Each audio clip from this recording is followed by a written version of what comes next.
Hey guys, सबसे पहले मैं ईश्वर को धन्यवाद करता हूँ और आप सबका भी बहुत बहुत धन्यवाद।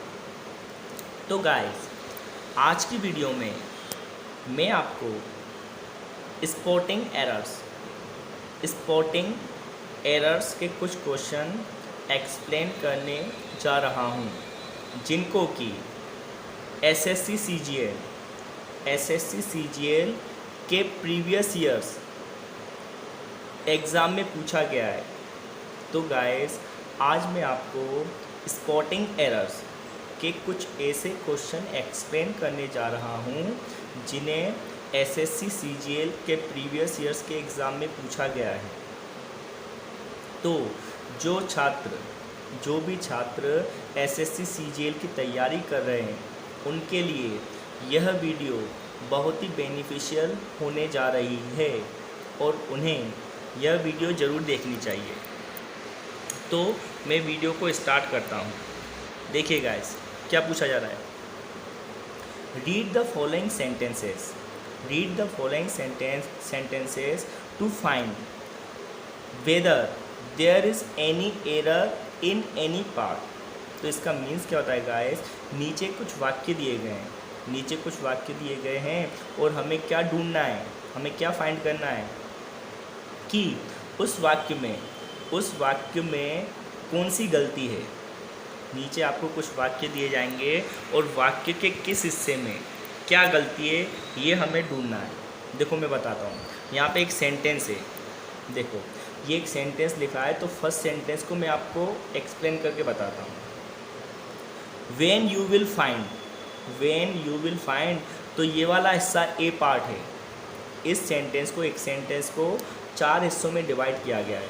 एक वाक्य को 4 हिस्सों में डिवाइड किया गया है और हमें ये बताना है कि भैया कौन से हिस्से में गलती है। समझ में आया? तो देखो, when you will find a solution to this problem, जब आपको इस परेशानी का समाधान मिलेगा, जब आप इस परेशानी का समाधान निकालोगे, ठीक है। You will be able to get this, आप इस चीज़ को पालोगे। तो ये पूरा एक सेंटेंस है गाइस। उस सेंटेंस का मतलब क्या है, जब आप इस परेशानी का समाधान निकाल लोगे तो आप इस चीज़ को पालोगे, मतलब कोई चीज़ है वो आपको मिल जाएगी। तो इस सेंटेंस में गाइस हमको ये पता लगाना है कि भैया ABCD 4 ऑप्शन हैं, 4 पार्ट हैं, कौन से पार्ट में गलती है। तो मैं आपको बताता हूँ, जो इसका ए पार्ट है, जो ए है ना, ये राइट आंसर है, मतलब इसमें गलती है। जो ए सेक्शन है ना, जो ए पार्ट है ना गाइस, वो गलत है। अब क्यों गलत है मैं बताता हूँ, मैं आपको एक्सप्लेन भी करूँगा ये बात, जो ए पार्ट गलत क्यों है। तो आपको याद रखना है, जैसा कि मैंने बताया, ये एक सेंटेंस है, ये पूरा एक सेंटेंस है। अब इस सेंटेंस में ना आपको पता है 2 क्लोजेस हैं। इस वाक्य में ना वाक्य एक है, बट इस वाक्य में 2 क्लोजेस हैं। एक सुनो, एक है अपना यहाँ से यहाँ तक, एक क्लोज यहाँ से यहाँ तक है। सेंटेंस एक ही है, बट इसको 2 भागों में बांट दिया गया है। तो यदि आपने क्लोजेस सीखोगे तो इसकी आपको इस क्वेश्चन की गलती समझ में आ गई होगी। तो जब भी किसी एक वाक्य में 2 क्लोजेस होते हैं, ठीक है ना, 2 उपवाक्य होते हैं, तो यदि मेन क्लोज किस में होगा, देखो ये वाला मेन क्लोज है। मेन क्लोज किस में होगा, फ्यूचर में। मेन क्लोज किस में होता है, फ्यूचर में। मेन क्लोज होगा बट फ्यूचर में, ठीक है ना, भविष्य में। मेन क्लोज फ्यूचर में होगा। तो जो सबऑर्डिनेट क्लोज होगा वो किस में होगा, अपना पता है आपको, प्रेजेंट इंडेफिनेट में। किस में, प्रेजेंट इंडेफिनेट। समझ में आ रहा है गाइस? तो एक वाक्य में आपको जब भी 2 क्लोजेस मिलेंगे, 2 उपवाक्य मिलेंगे, तो जो मेन क्लोज है वो फ्यूचर में होगा। तो ये तो मेन क्लोज बिल्कुल सही है, ये फ्यूचर में है, है कि नहीं, ये विल भी आ गया तो ये फ्यूचर इंडेफिनेट में है। ये वाला क्लोज बिल्कुल सही है, फ्यूचर इंडेफिनेट में है। बट जो ये वाला क्लोज है व्हेन यू विल फाइंड, ये कौन सा क्लोज है, ये है कौन सा अपना सबऑर्डिनेटिंग, मतलब इन, ये कौन सा डिपेंडेंट, ये कौन सा, ये क्लोज है डिपेंडेंट और ये इंडिपेंडेंट। तो इंडिपेंडेंट क्लोज तो किस में आता है, फ्यूचर में, और जो डिपेंडेंट क्लोज आता है ना वो किस में आता है, प्रेजेंट इंडेफिनेट में। तो यहाँ पे व्हेन यू विल फाइंड, जो आपका पोर्शन है ना व्हेन यू विल फाइंड, यहाँ पे क्या होना चाहिए था, व्हेन यू फाइंड, यहाँ पे फ्यूचर नहीं आना है, इस वाले पोर्शन में फ्यूचर नहीं आना था, इसमें क्या आना था, प्रेजेंट इंडेफिनेट आना था कि नहीं। तो अगर आपको क्लोजेस आते होंगे, यदि आपने क्लोजेस सीखे होंगे तो ये आंसर आपको समझ में आ गया होगा और मैंने समझाने की आपको एक कोशिश की है, ठीक है। तो ऑप्शन नंबर ए क्या है, इसमें गलती है तो आंसर यही अपना ए, ठीक है ना, when you will find is the correct answer. इसमें गलती है, गलती इसमें क्योंकि अपन को गलती ढूंढनी है, किसमें गलती है, तो A is the correct answer. अब बात करते हैं क्वेश्चन नंबर सेकंड की। देखिए, the teacher told us that we should remain in the hostel. तो इसका मीन्स क्या होता है, जो टीचर ने हमें बताया, टेल की सेकंड फॉर्म टोल्ड होती है गाइस, तो टीचर ने हमें बताया that we should remain in the hostel, हमें कहाँ पे रुकना चाहिए, हमें हॉस्टल में ही रुकना चाहिए। इफ़ इट रेन्स, यदि बारिश होती है। तो इसका मीन्स क्या है, टीचर ने हमें बताया कि हमें हॉस्टल में ही रुकना चाहिए यदि बारिश होती है। तो इस वाले में आपको बता रहा हूँ जो इसका आंसर है, तो आंसर क्या, option number, look at D, इसका आंसर है ऑप्शन नंबर डी। अब मैं बताता हूँ क्यों है, मतलब ये वाला पोर्शन गलत है, ये वाला पार्ट है ना गाइस ये गलत है, क्यों मैं बताता हूँ। देखो, द टीचर टोल्ड अस, तो ये जो स्टेटमेंट है ना गाइस पास्ट में है कि नहीं, देखो द टीचर टोल्ड अस, तो ये तो पास्ट की बात है कि नहीं, पूरा सेंटेंस पास्ट में है। अब पता आपको जो ये सेंटेंस है ना गाइस ये इनडायरेक्ट स्पीच का है। अगर आपको नरेशन आती होगी, डायरेक्ट इनडायरेक्ट स्पीच आपने सीखी होगी तो आपको पता चल रहा होगा ये जो ये स्टेटमेंट है, जो ये सेंटेंस है किसका है, इनडायरेक्ट स्पीच का है। इनडायरेक्ट स्पीच है तो आपको पता है ना जब इनडायरेक्ट स्पीच में टोल्ड आता है तो ये पास्ट की बात होती है, तो पूरा जो स्टेटमेंट है पास्ट में होता है कि नहीं। तो ये वाला स्टेटमेंट है ना किस में, प्रेजेंट में। इफ़ इट रेन्स, ये क्या बोल रहा है, यदि बारिश होती है, तो ये गलत है, इसमें क्या होना चाहिए था, if it rained, second form आनी थी कि पास्ट, जो पास्ट का स्टेटमेंट है पहला, तो दूसरा भी पास्ट में ही जाता है।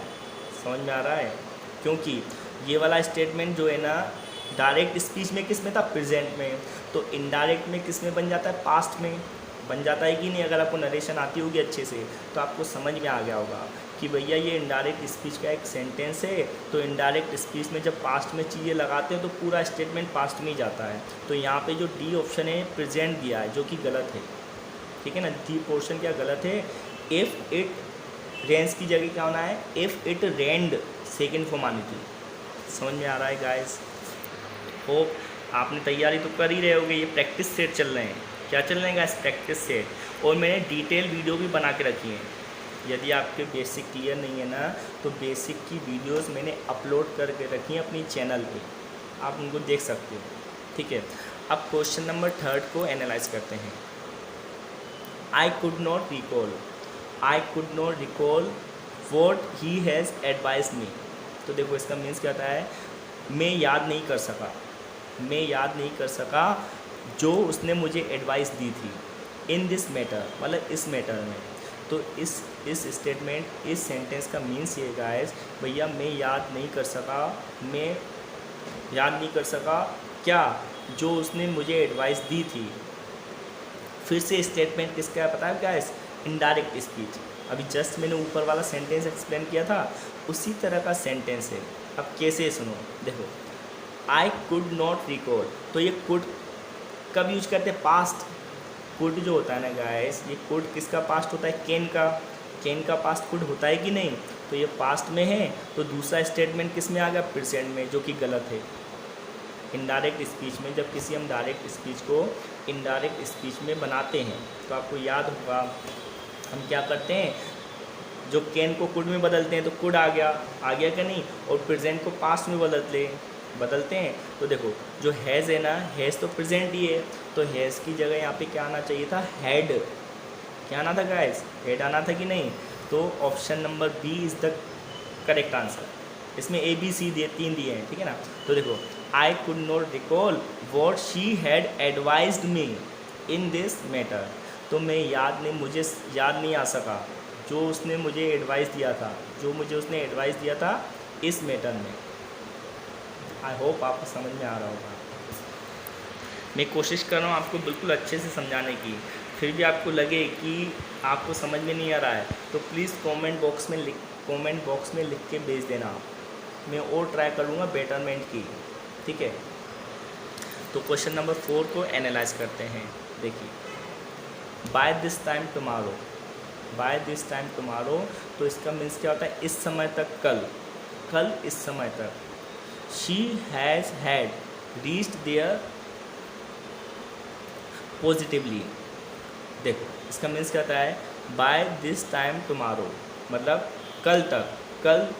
कल इस समय तक शी हैज़ हैड रीच्ड, अब वो क्या पहुंच चुकी होगी, there positively. She has had reached there positively, मतलब वह वहाँ पर पॉजिटिवली पहुँच चुकी होगी। तो एक बात याद रखना है गाइस, आपको ये देखना बाय दिस टाइम टुमारो, तो टुमारो के संग हमेशा कौन से टेंस का यूज करते हैं, फ्यूचर का। याद है ना आपको, जब भी किसी सेंटेंस में टुमारो आ जाता है तो टुमारो के संग ये प्रेजेंट का यूज़ नहीं करते, ठीक है ना। ये पूरे प्रेजेंट का स्टेटमेंट है। तो यहाँ पे शी हैज़ हैड की जगह क्या आना था, शी विल है, मतलब वह वहाँ पहुँच चुकी होगी सही तरीके से, पॉजिटिवली। समझ में आ रहा है। तो by this time she will have reached there positively, isn't it. समझ में आएगा, क्योंकि ये फ्यूचर की बात की जा रही है तो फ्यूचर का टेंस ही आता है। अब इसमें टेंस कौन सा दे दिया था, प्रेजेंट का। तो what is the answer, option number B. Option number B is the correct answer. अब क्वेश्चन नंबर 5 को भी एनालाइज कर लेते हैं। देखिए क्या लिखा है, आई विल इन्फॉर्म, तो इसका मीन्स क्या होता है, मैं जानकारी दूंगा। I will inform you as soon as I will get any news about his health. तो इसका मीन्स क्या होता है गाइस, मैं आपको जानकारी दे दूंगा जैसे ही। एज सून एज का मीन्स क्या होता है, जैसे ही मुझे खबर मिलती है उसके हेल्थ के बारे में, उसके स्वास्थ्य के बारे में, जैसे ही मुझे खबर मिलेगी मैं आपको जानकारी दे दूंगा। तो मैंने आपको फर्स्ट क्वेश्चन समझाया था जिसमें 2 क्लोजेस थे। सेंटेंस है कि ये, अब सेंटेंस में ना 2 क्लोजेस हो सकते हैं, मतलब वाक्य एक है बट उसमें 2 उपवाक्य आ गए। एक वाक्य में 2 उपवाक्य आ गए। उपवाक्य का मीन्स कहता है क्लोजेस। तो देखो आई विल इन्फॉर्म यू, तो ये तो क्या है अपना मेन क्लोज। ये क्या है, मेन क्लोज।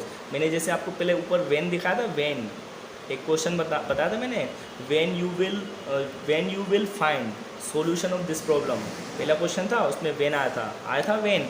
तो मैंने उस वाले वाक्य को किस में रखा था, प्रेजेंट इंडेफिनेट रखा था कि नहीं, प्रेजेंट इंडेफिनेट में। वैसे ही वेन आ जाए, एज सून एज आ जाए, वेन आ जाए, एज सून एज आ जाए, इफ़ आ जाए, ठीक है ना, इफ़ आ जाए, आपका अनटिल आ जाए, ठीक है, अनटिल आ जाए, अनलेस आ जाए, मतलब ये सब चीज़ें आ जाए।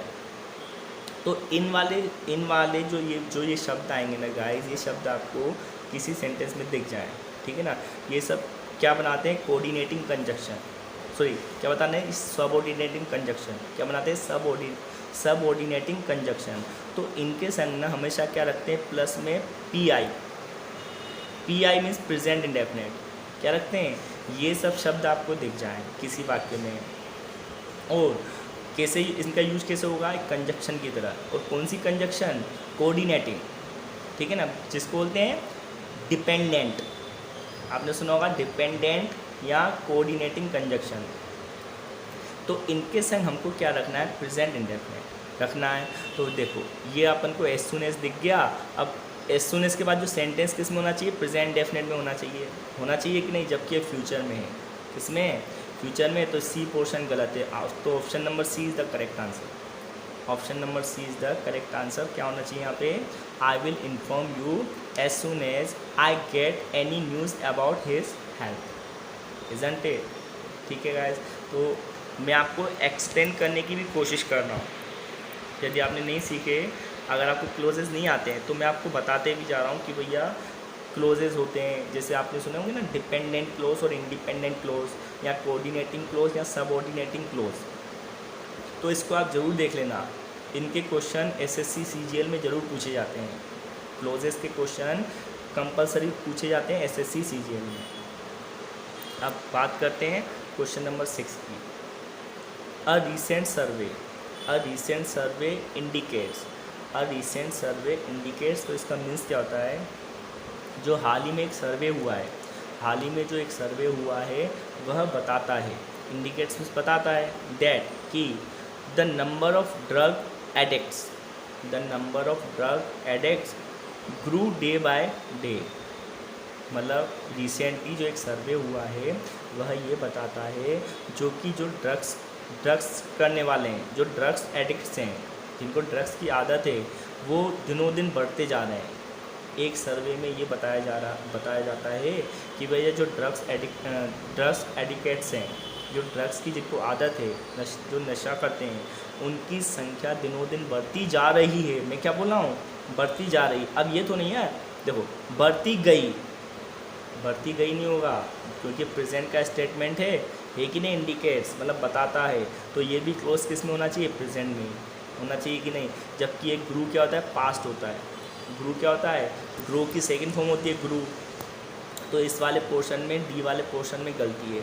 तो correct answer is option number D. अब आंसर क्या होगा, देखो इसमें होना चाहिए ड्रग्स एडिक्ट्स आर ग्रोइंग।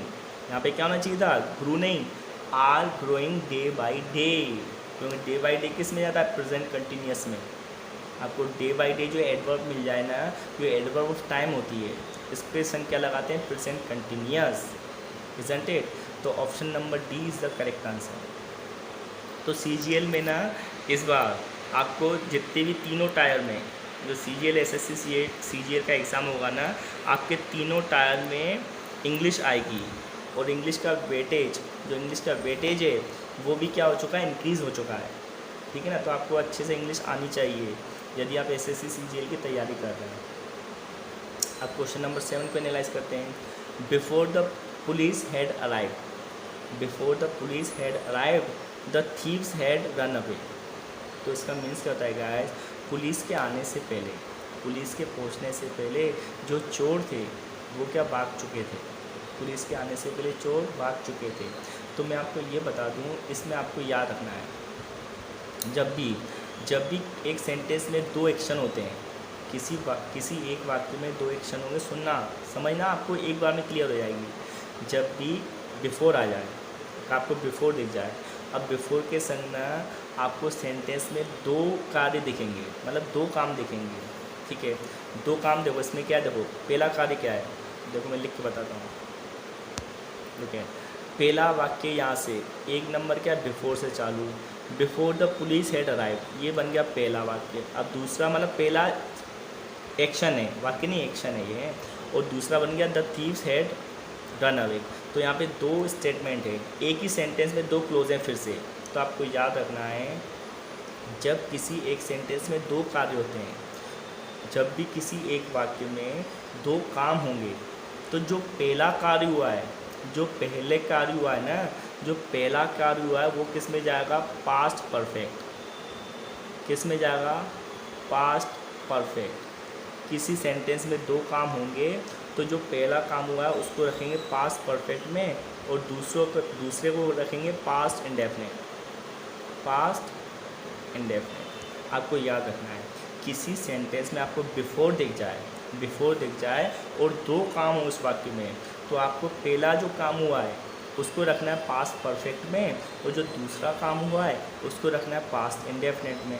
तो देखो इसमें पहला कार्य क्या हुआ, देखो मैं बताता हूँ।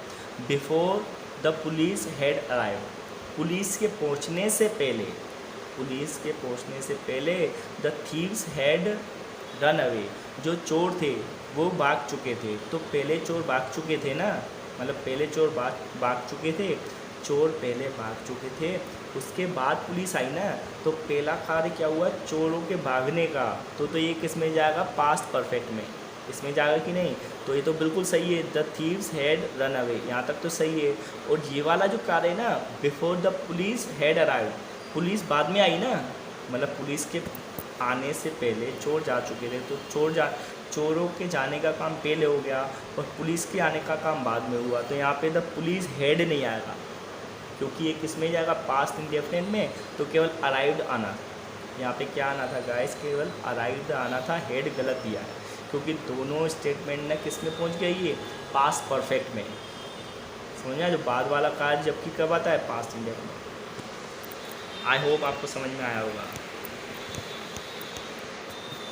नेक्स्ट क्वेश्चन को एनालाइज करते हैं गाइस। देखो, if I was you I would have told the principal to keep his mouth shut.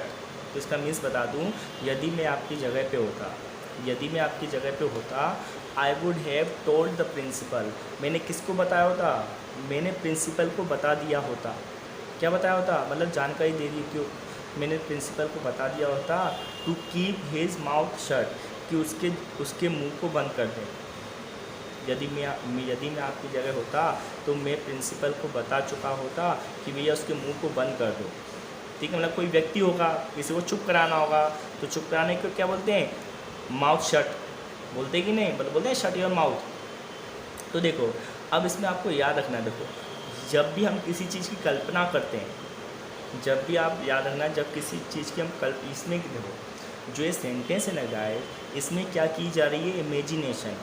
मैं क्या बोल रहा हूँ, यदि मैं आपकी जगह पे होता तो मतलब ये काम हुआ नहीं है, ये कल्पना है। क्या ये कल्पना है कि नहीं, तो आपको याद रखना है, जब भी हम किसी चीज़ के बारे में कल्पना करते हैं तो उसमें क्या आता है, इफ़ के संग क्या आता है, प्लस वर्ब।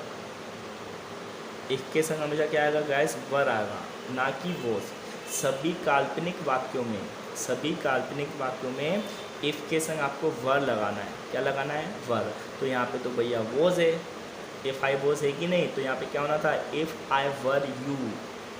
ठीक है, वैसे तो आई के संग वॉज आता है पास्ट कंटिन्यूस में, आपको पता है ना, आई के संग वॉज आता है, यहाँ पास्ट सिंपल में आई के संग वॉज आता है। आप सोचोगे सही है, तो आई के संग वॉज बिल्कुल सही है। तो बताया मैंने यहाँ पे वर क्यों लगाया है, क्योंकि इस वाक्य में एक कल्पना की जा रही है। We are just doing an imagination, हम एक क्या कर रहे हैं, इसमें कल्पना कर रहे हैं। That's why option number E is the correct answer, isn't it? Have you got it? So option number A is having problem. Option number A में प्रॉब्लम है, ठीक है ना। वॉज की जगह क्या होना था guys, were. Have you got it? I hope you are understanding. Now we are just talking about question number 9। Question number 9 की बात करते हैं। लुक एट, देखिए, I want you to pick up the box of glasses, मतलब मैं आपसे चाहता हूँ, इसका मीन्स क्या है, I want you to pick up the box of glasses gently. मैं आपसे ये चाहता हूँ कि भैया आप जो बॉक्स है किसका, ग्लासेस का, जो ग्लासेस का बॉक्स है ना, आप उसको अच्छे से उठाओ, आप उसको अच्छे से जेंटली उठाओ, and kept on the table carefully, और टेबल पे अच्छे से रख दो। मतलब कोई व्यक्ति किसी व्यक्ति से चाहता है कि भैया वो ग्लास का जो बॉक्स है उसको जेंटली उठाए, मतलब अच्छे से उठाए और टेबल पे ध्यान से रख दे। तो देखो गाइस, इसमें क्या गलती है, देखो जो यहाँ पे लिखा है ना, एंड कैप्ट, तो यहाँ पे कैप्ट नहीं होना था। कैप्ट तो क्या होती है, सेकंड फॉर्म होती है कीप की, कीप होता है, तो यहाँ पे ये गलत है। तो option number D is the correct answer. अब क्यों है, क्योंकि यहाँ पे कैप्ट की जगह क्या होना चाहिए था, कीप, KEEP, कीप होना था। ठीक है, क्योंकि जो सेंटेंस है किस में है, ये सेंटेंस किस में, प्रेजेंट में है, तो प्रेजेंट में कभी पास्ट की हेल्पिंग वर्ब आती नहीं है। कैप्ट क्या होता है, कीप का पास्ट होता है, तो सीधे फ्लैट मिस्टेक दिखा दी गई यहाँ पे। ठीक है, तो option number D is the correct answer. तो what should have been here? Here should have been keep in place of kept. What should be here? Keep in place of kept. Isn't it? I hope you are getting everything. आपको सब समझ में आ रहा होगा. Present का statement है तो present की वर्ब लगेंगी. Whenever we get any statement in present, so we also use present verb or helping verb. Okay, but it is not a present verb. Kept is the past verb of keep. समझ में आ रहा है? तो यहाँ पे क्या होना था? keep. अब क्वेश्चन नंबर 10 की बात करते हैं लास्ट क्वेश्चन में. ठीक है गाइस, और आपको मुझे कमेंट करके बताना है कि भैया आपके कितने आंसर सही रहे, क्योंकि अगर आप SSC CGL की तैयारी कर रहे हैं तो आप प्रैक्टिस सेट लगा रहे होंगे, क्योंकि अब क्या लगाना है, प्रैक्टिस सेट ही लगाते रहना आपको. ठीक है ना, प्रैक्टिस सेट. और मैं आपको एक्सप्लेन भी करता जा रहा हूँ.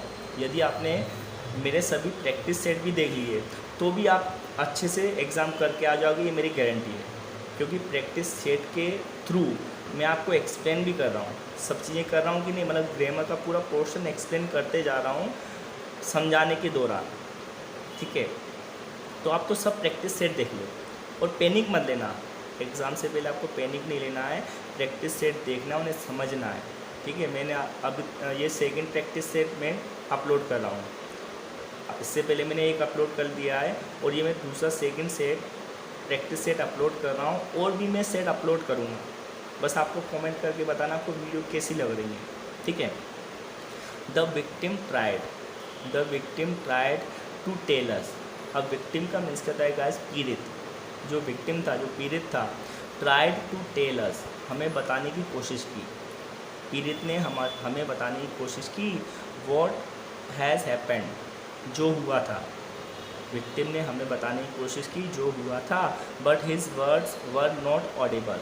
बट हिज वर्ड्स मतलब मगर जो उसके शब्द थे वर नॉट ऑडिबल, वो सुनाई नहीं दे रहे थे. मतलब जो पीड़ित था जिसके संग गलत हुआ था, उसने कोशिश की हमें बताने की जो भी हुआ था, मगर जो उसके शब्द थे वो ऑडिबल नहीं थे, मतलब सुनने योग्य नहीं थे, सुन नहीं पा रहे थे हम.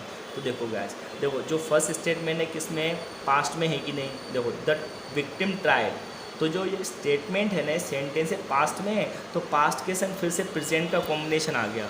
ये हैज़ गलत आ गया. यहाँ पे हैज़ की जगह क्या होना था, हैड. क्या होना था गाइस, हैड. क्यों होना था, आपको समझ में आ गया होगा. The victim tried to tell us, मतलब जो पीड़ित था उसने हमें बताने की कोशिश की जो भी हुआ था, जो भी हुआ नहीं है, जो भी हुआ था, ये होना चाहिए था. But his words were not Audible, मगर जो उसके शब्द थे वो सुनने योग्य नहीं थे, मतलब उन्हें हम सुन ही नहीं पाए. Isn't it. तो option number B is the correct answer. इसका ऑप्शन नंबर बी क्या है, करेक्ट आंसर. ठीक है. तो गाइस ये 10 क्वेश्चन थे जो मैंने आपको समझाने की कोशिश की. ठीक है ना. आई होप आपको समझ में आए होंगे. और आपको वीडियो कैसी लगी आप कमेंट करके ज़रूर बताना. ठीक है. और आपको ये भी बताना है कि भैया 10 में से आपके कितने मार्क्स आए. और मैं वीडियो बनाते रहूँगा आपके लिए, और भी मैं वीडियो बनाऊँगा. अगर आपने ग्रामर इंग्लिश की नहीं सीखी और आपको SSC CGL का एग्ज़ाम फेस करने जा रहे हो तो आप एटलीस्ट वीडियो ही देख लो सर. आप वीडियो भी अच्छे से कंसंट्रेट करके देखोगे ना तो आपको 90% डाउट क्लियर हो जाएंगे. ये मेरी गारंटी है. 90% बोल रहा हूँ, 100% नहीं हो सकती, 90% ज़रूर हो जाएंगे अगर आप सभी वीडियोस अच्छे से कंसंट्रेट करके, आप अच्छे प्रिपेयर होके, माइंड को मेकअप करके अगर देखोगे तो. ओके गाइस, तो कमेंट करके बताना आपको वीडियो कैसे लगी, और अच्छी लगी हो तो लाइक शेयर और सब्सक्राइब कर देना. और कमेंट करके ये भी बताना कि भैया आपके 10 में से कितने आंसर सही रहे. So that's it for today. जय हिंद.